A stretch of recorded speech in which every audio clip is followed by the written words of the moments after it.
we are, but that's okay because it's really awesome. She attended an all-girls school in Hawaii for her 7th and 8th grade, and she remembers peeking outside her French class window to see Jack Lord and the original Hawaii Five-0 cast set up on the school property to do some filming. So that's pretty cool. Debbie's burning desire is to help girls and women of all ages around the world to be strong and confident. And the key to success her key to success is to be curious, try new things, and cultivate good habits on a consistent basis. Please put your hands together and welcome the amazing Debbie DePietro.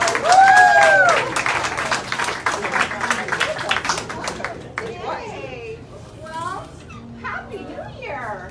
Happy New Year! I'm so excited to spend a little time with all of you ladies here today. And Judy, I'm so glad it worked out that we're doing this in January, because what a great topic, courage.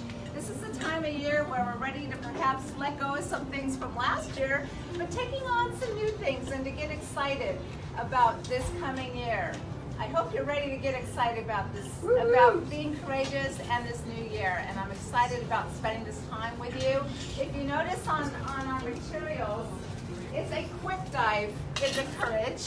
It's not a deep dive. We only have 15, maybe 20 minutes, but even if it's just a quick dive, maybe a little snorkeling. I think any few minutes of focusing on courage is a time well spent. And so let's go ahead and dive in. I'm going to keep this simple and fun.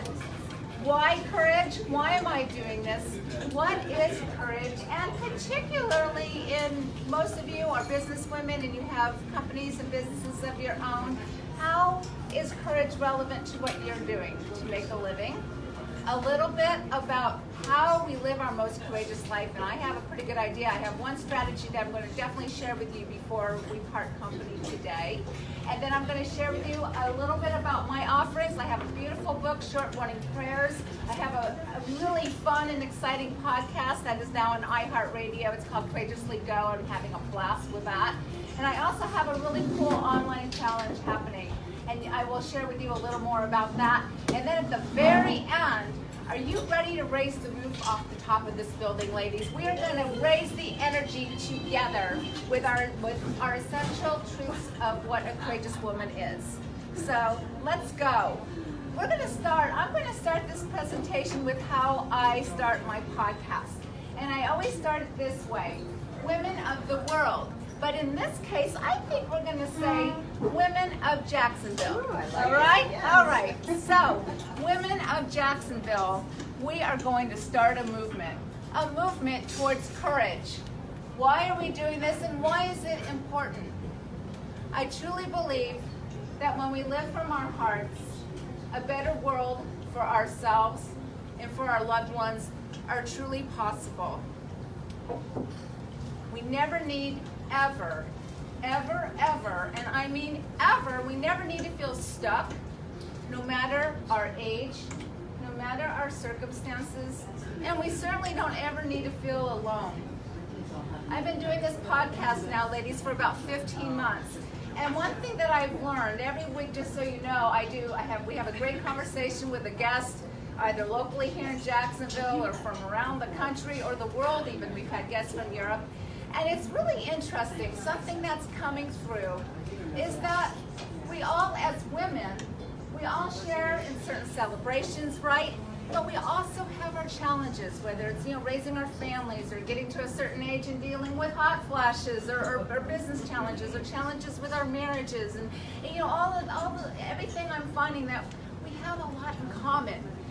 And the longer I'm doing this podcast, and I guess the older I'm getting, I'm realizing that it's really not such a big world after all, is it?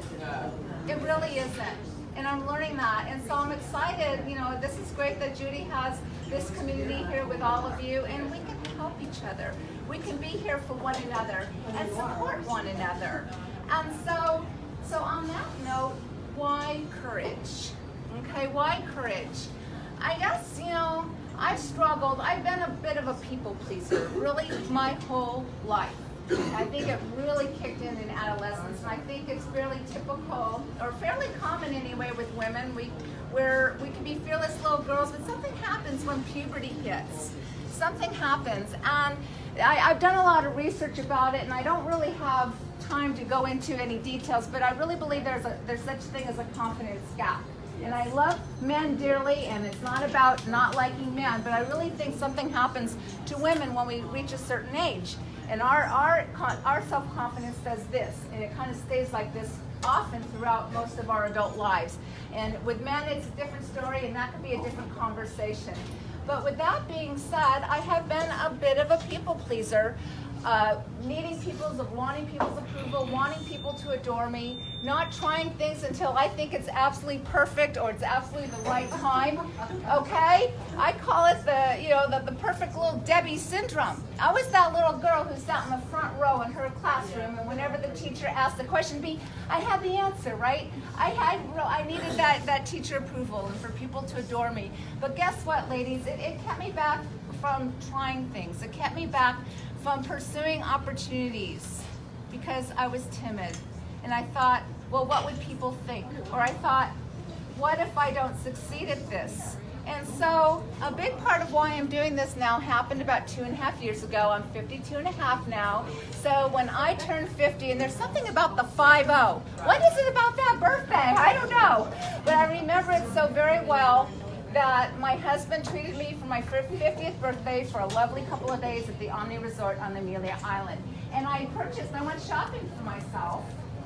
And I'm a big journal writer. If some of you don't know that about me, I'm a big journal writer. I purchased this journal just for the morning of my 50th birthday. I envisioned myself sitting at that beautiful Omni swimming pool with my pina colada and just assessing where I'm at with my life, okay? So there's something about turning 50.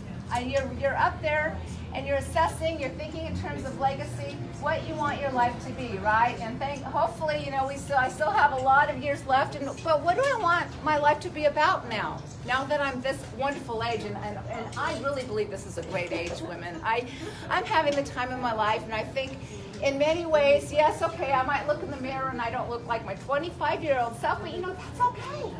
It's okay. And I feel a lot more confident in my skin now. The fact that I'm actually doing this is pretty amazing. If any of you know me, I'm really pretty introverted. For a living, what do? I'm a writer. I manage social media for a wonderful automotive group here in Jacksonville, which keeps me at my desk, okay? It keeps me at my computer and on my phone most of my time, okay? So the fact that I'm doing this and I'm doing a podcast. So anyway, back to my why. Right about the time of my birthday, I ran across this quote by the late Steve Jobs that I would like to share with you because it's really stayed with me and keeps me going on this path of courage.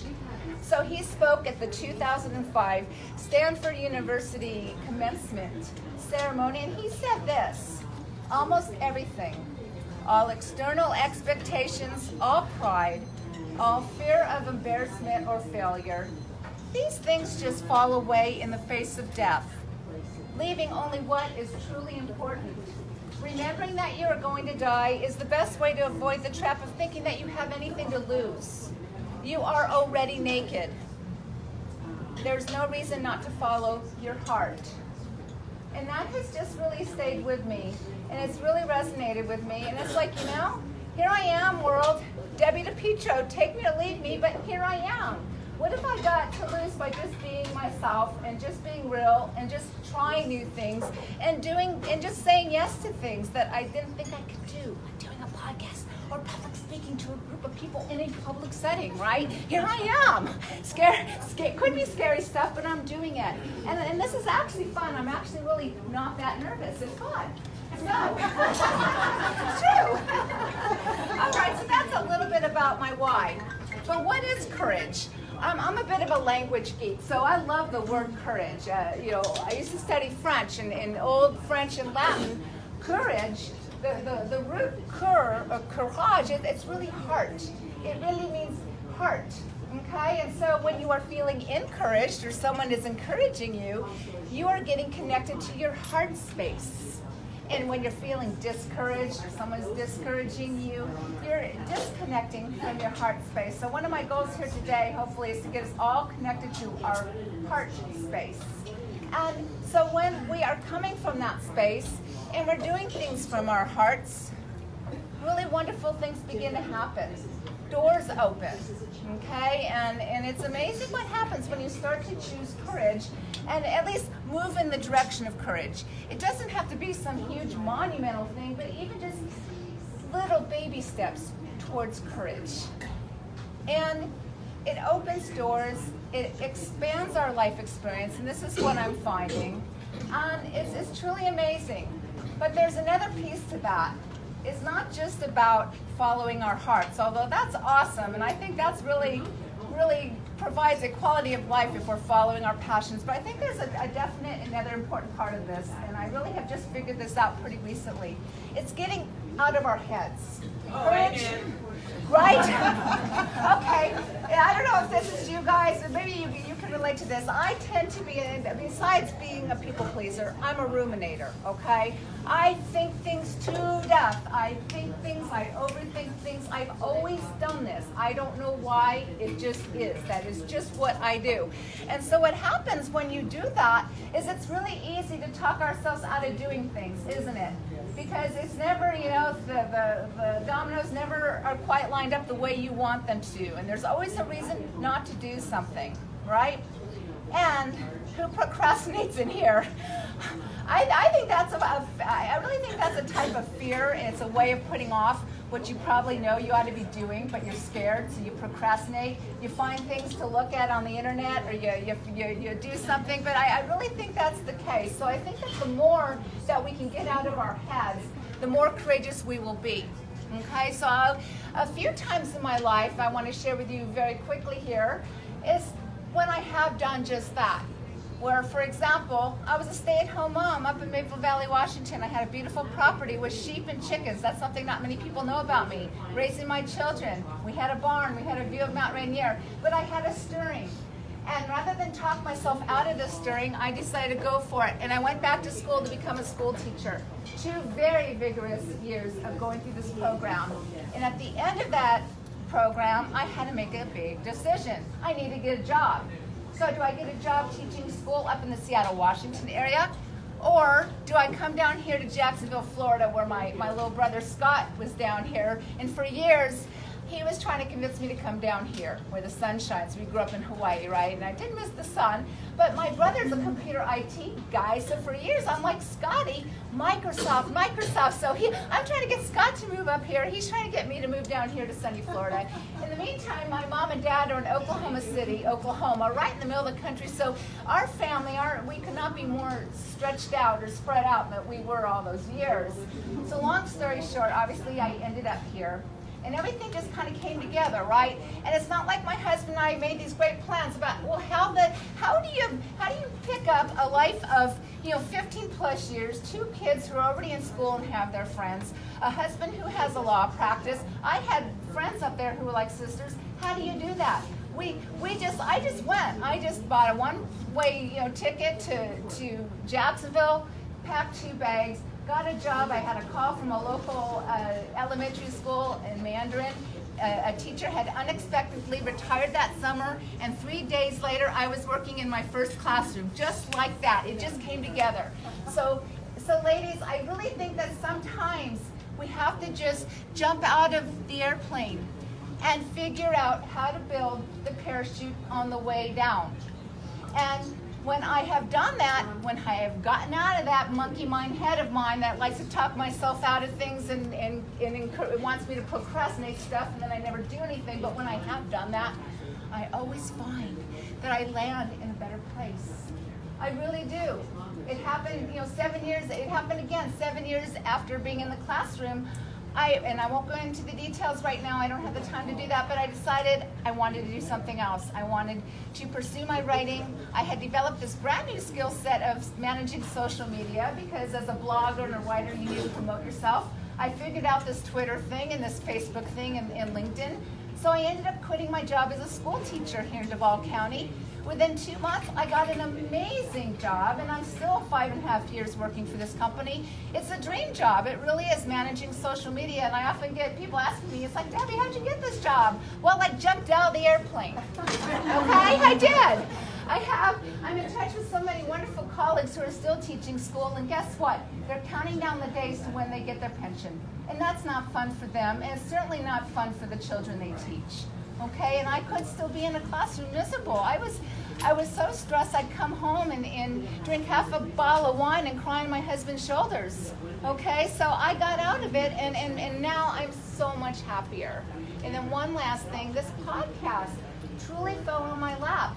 I was involved in some public speaking training in the St. Petersburg area about 2 years ago. And I met this wonderful lady, Dr. Gail Carson, who has a radio network for women 50 and older. She's adorable. I don't know how old she is now. She's been doing this a long time.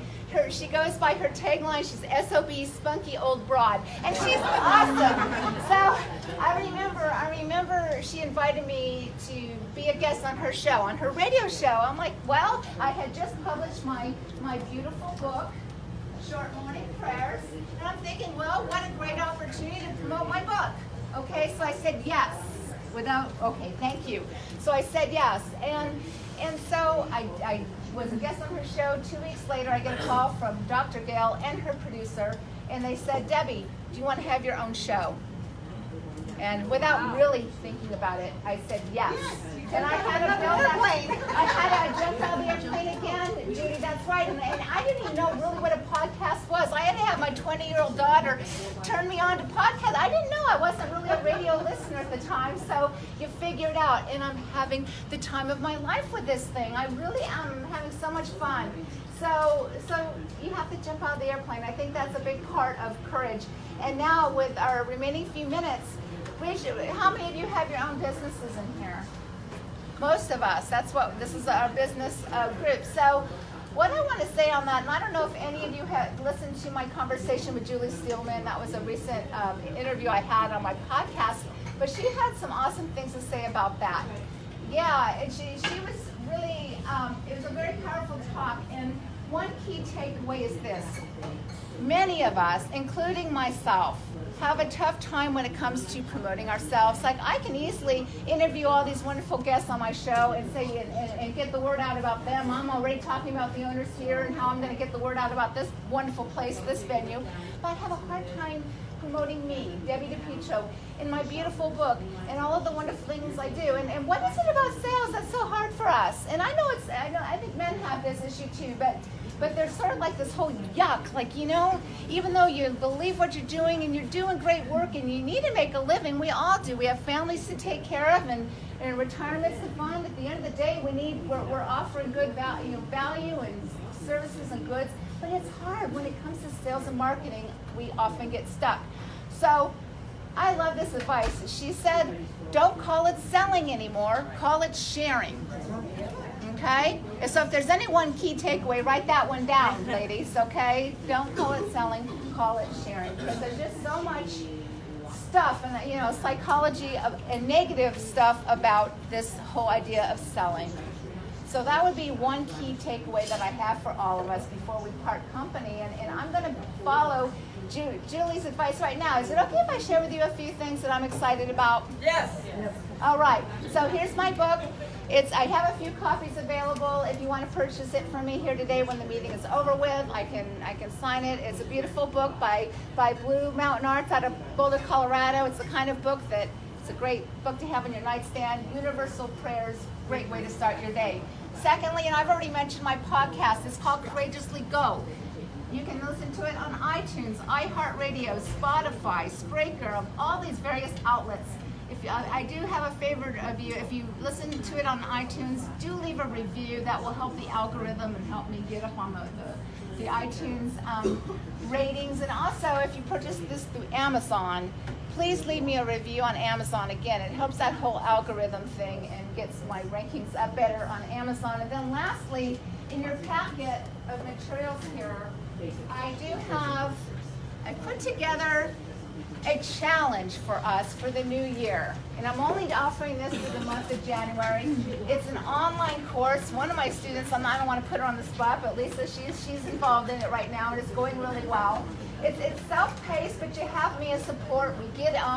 We have a secret Facebook group.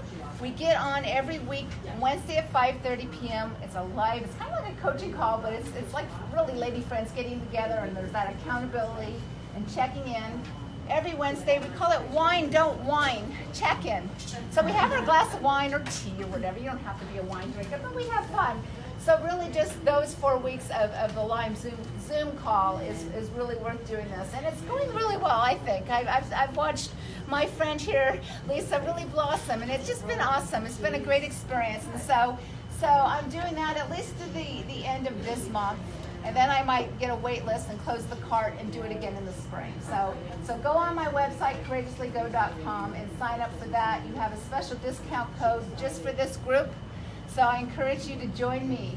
So with that being said, are you guys ready to get excited? We're gonna. Okay. Are you ladies ready to get excited? Yes. Okay. So we have the materials here. We have what I call the essential truths of a courageous woman. It looks like this. Okay. Does everyone have it? You need to have it in front of you.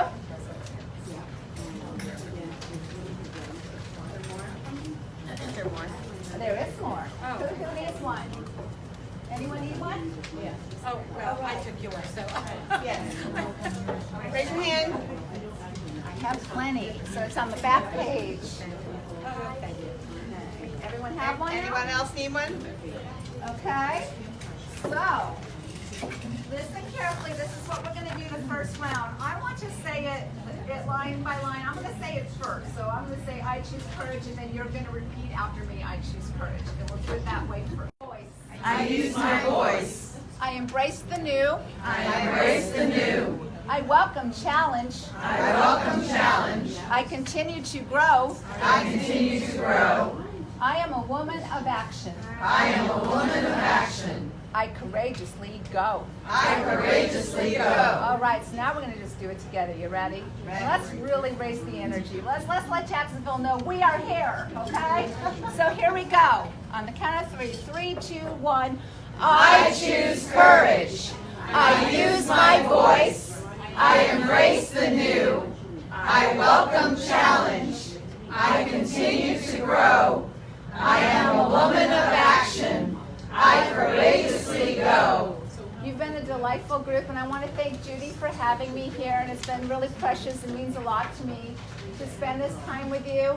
When this meeting is over with, I have Eric back there who's going to invite any of you to go back there and leave a testimonial if you enjoyed this experience. And we're also going to, it'll be a win for both of us because we'll help you get yourselves out there too if you'll leave a testimonial for me with Eric back there, and that would be awesome. So I'm going to end this session with how I end every podcast recording session. So here we go. Ladies, remember this. It's our time to shine. Let's make it so and courageously go. That